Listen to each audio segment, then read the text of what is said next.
What it do, YouTube? It's your boy Legendary James, and we back, baby, right here.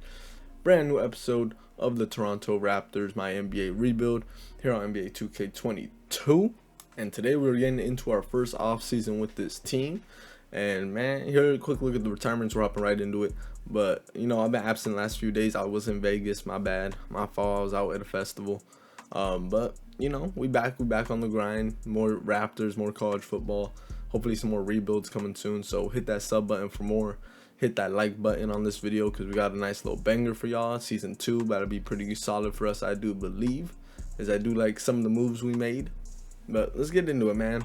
Important part right here, the lottery. We were projected to end up with the 4th overall pick. Quick look at everybody's odds right there, but we're going to skip all the way up to the number 5 pick. The Cavs dropped the spot. Here we are at 5. They're saying we probably should have got that, but nope, Spurs end up with that pick.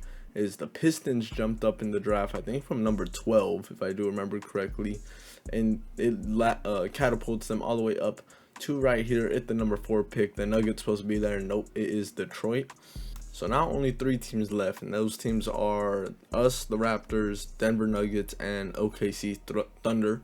So right here, 3rd overall pick is going to end up going to OKC. So that has us jumping into the top 2 right here. We're hoping to land that number 1 pick right here. So we'll see if we could secure it. And right here, as you can see, Raptors Nuggets. Big moment right here. There's a very good prospect, as I will show you guys right after this. With the number 2 overall pick, it is going to end up being us in number 2. So we end up with the 2nd overall pick this year. Nuggets do secure the number 1 pick in the draft, so shout out to them. But man, if we could have got this number 1 pick, man, let me show y'all the prospects we've been scouting. I was thinking we are gonna be at the bottom, to be honest, but I scouted everybody because we had a lot of scouts. Dawson is the number 1 pick in this draft. Like, look at this, everyone's rating him number 1. He's the best. Gary Payton and a Drew Holiday floor. Like, a Drew Holiday floor is a freaking max contract player. So look at this, man. He gets a bucket, good playmaking, excellent perimeter defense, 6'7" out of Duke, athleticism off the charts, A potential. He's a superstar. So unless Denver fumbles the bag, which they may, because they don't really need a point guard, they got Jamal Murray there, so they don't really need Dawson, but there's a need at the 2, so we'll see what they do. So the next highest overall player, actually the highest overall player, is a center, Alfred Weaver. He's very solid, but I don't feel like we need a center. We got Miles Turner, we got Precious. I don't feel that's a need. So another top prospect right here is Rob Berry, basically a 3-and-D type player with excellent athleticism, very good shooting ability, has some playmaking ability as well. So, but they don't really give him a great floor or ceiling, but he does have B+ potential, so there's a possibility to upgrade that. Gabe Anthony is another consideration right here. He's a bucket getter with solid defensive B+, excellent athleticism as well, but his potential is the lowest at B-. He has some good badges as well, but Avery Johnson and TJ McConnell comparison, I don't know, man. So these guys kind of seem like they're as advertised. You could hope to develop them if they have a good season, but if only we could have got number 1, man. But hey, Denver might fumble. So we'll see. I'm looking at some other guys. I'm looking at the badge count because that's kind of a good indicator of how good they are. But looking over our roster, man, we need to upgrade the 2. I don't like Gary Trent there. Not enough defense. He wasn't shooting as consistent enough as I would like right here. But we don't need a center. We don't need a power forward. It's really in the small forward. We got OG and Scotty. So I feel like the only need's really a backup point guard or a shooting guard or a starting point guard, and we can move Freddie back to the 2. Not really a fan of the pick, so I'm looking to see if we could possibly trade it. No real offers. Devin Booker right here was an option, but I didn't see that was really realistic, so passed on that. So we hop into the draft. Denver is on the clock right here. Crossing our fingers, hoping they fumble the bag right here and take the center, but they won't because they got Jokic. But yeah, they got Corey, of course. Number 1 pick, 6'7". They'll probably just end up playing them at the 2. So hopefully we get a game with them next season. I feel like that'd be a very interesting one. So now we are on the clock. Once again, I go to trades. Nothing interesting, man. There's nothing really here. Could have got Brogdon, a nice little upgrade, but it's a 1-year rental. Klay Thompson, one to note for later. He is a very solid possibility that we could get, but I don't see it right there, especially picking up Moses Moody, who I do like, but that's not a need for us right here. I was hoping to kind of compete this season. I want to get into the playoffs. Alfred Weaver, man, he's a great center, man. He's very solid, good post defense, good rebounding, able to stretch the floor. But we got Miles already, and then we also got Precious.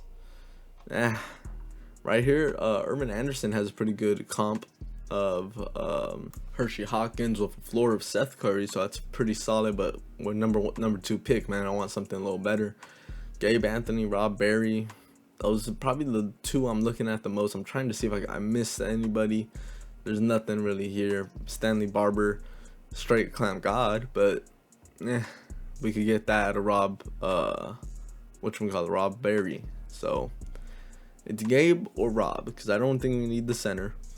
This is a straight bucket getter who can play some defense, but he's only 6'1". Our backcourt would be very small. And Rob Berry, 6'7".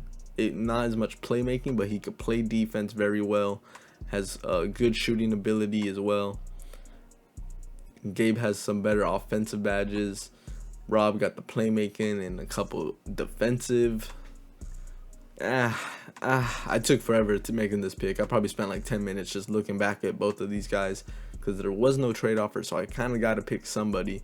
No one wanted to trade down, so Rob Berry is going to be the pick right here, heading to Toronto, as we find a new shooting guard for us to hopefully develop, and hopefully he has B+ potential, so I'm hoping he has a good season and we could bump his potential up off that, and he could get some good player progression. So they're saying it's a good pick. We'll see how that ends up. And OKC right here is going to end up taking Alfred Weaver, I believe highest overall in the class, which makes sense for them. They don't really have a big, so there he goes. Number 1 in every mock. I don't think so. I think it was the other guy, but is what it is. Right here, the next one, the Hornets are going to be trading to get this pick, and the Spurs are going to get Gordon Hayward and a future first. I think about it, and I'm like, I'll let this one slide. We didn't let a lot of trades slide through in the first season, so I'll let this one go. Then the Hornets rebuild right here, continue the rebuild. They go after Matthew Meyer, 6'10", small forward. We'll see the overalls at the end right here, but he has very good athleticism, so we'll see. Skip ahead a little bit. Number 10 pick is Blake Griffin. I just wanted to show this because I thought it was funny. He averaged 4 blocks a game, 7'2", so I wonder if he's athletic like him. We might have to get a gameplay with them. But looking back at it, Corey Dawson is tied with the highest with Alfred Weaver at 80. We got Rob Berry to 77. And then we're looking for, what's his name? Gabe Anthony, and he drops all the way down to 12 at a 76 overall. So it seems like we made the right pick. But and he seems like more of a right fit for us. So we'll just see how it goes, man. So looking at our team heading into free agency, we got Freddie, so we need a backup PG. I'm looking to trade Gary Trent, so it's either going for a very good shooting guard to come off the bench, or maybe possibly start, and we have Rob come off the bench to start the year. But he does have what was that, B- inside, C midi, B3, 83 ball. That's pretty solid. I could live with that. And then his defense was an A, which gives him an 85 perimeter defense with a 64 steal. Solid lateral quickness, good help, excellent speed, excellent vertical. He's an athlete. He can do it all. He got B potential though. Really hoping that develops. That's because number 2 pick, man, you're expecting a little bit more out of him. So that's what we're expecting. So hopefully he can develop pretty well. Center and power forward, I feel like we're good. Small forward, probably just some more depth. Looking at some of the top guys right here. No one's offered Kai a real deal. Bradley Beal, no offers yet. But we don't have a cap for them. So we head over to Chris Boucher. I do want to bring him back.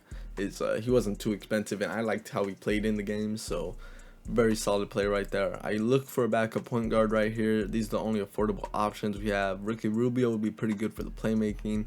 Lou Will would be probably the guy I'd go with, but he's about to regress. He's 35 and he's already 76 overall, so you know it's going to drop down to 74, 73. We already got Malachi Flynn for that. So the option I'm probably going with there, that I do go with, is Eric Bledsoe. Head over to shooting guards, seeing if we can find a good bench player to back up Rob Berry. Grayson Allen is a good consideration. Nice, solid 3-ball, good perimeter D. Josh Richardson, also very solid as well. Yeah, we'll see. So we look at some Gary Trent offers right here. I'm looking for a backup point guard at this moment. So Caruso, very solid player right there. Didn't have a crazy year. He is a solid playmaker with good 3-point shooting, excellent perimeter defense, but a little too pricey for me for my backup point guard. $9 million, I'm not sure how we would play with him as point. Marcus Smart is another consideration. Kind of older already though, kind of expensive. Same thing. We'll probably pass on that.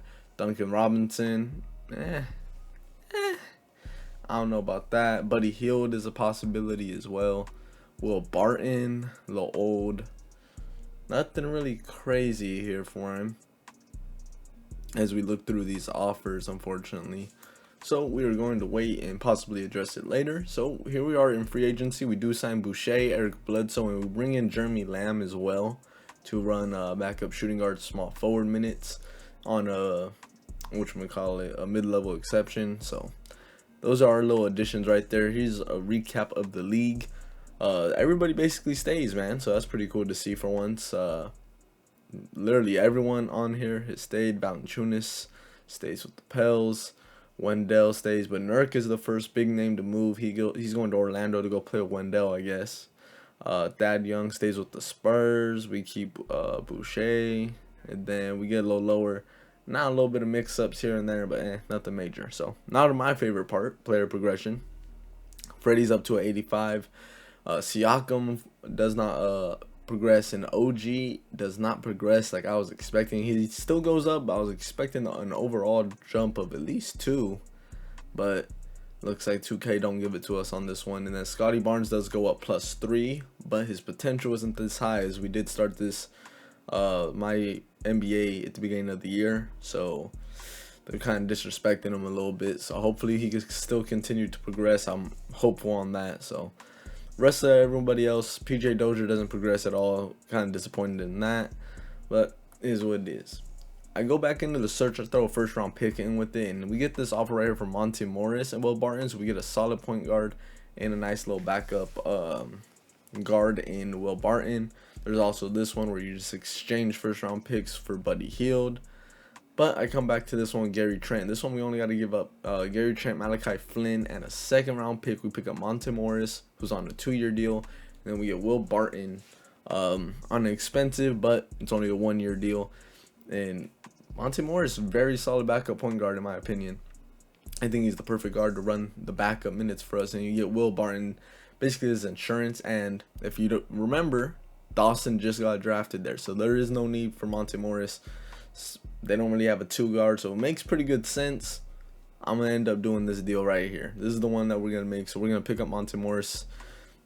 Going to be running our backup point guard minutes. Will Barton will be starting the year in the rotation. He'll probably get his way out once OG comes back. We'll figure out a system for it. But yeah, man, that's what we're going to rock out with. Here's the rotation we're going to be rocking with to begin the year. Like I said, OG Anunoby out for the first 1 to 2 weeks with a hernia. But starting lineup, Fred VanVleet, Rob Berry, Scotty Barnes, Pascal, and Miles Turner. Very solid, I would say. Monte Morris is 6th man with Boucher, Precious, and 9th will be Will Barton for now.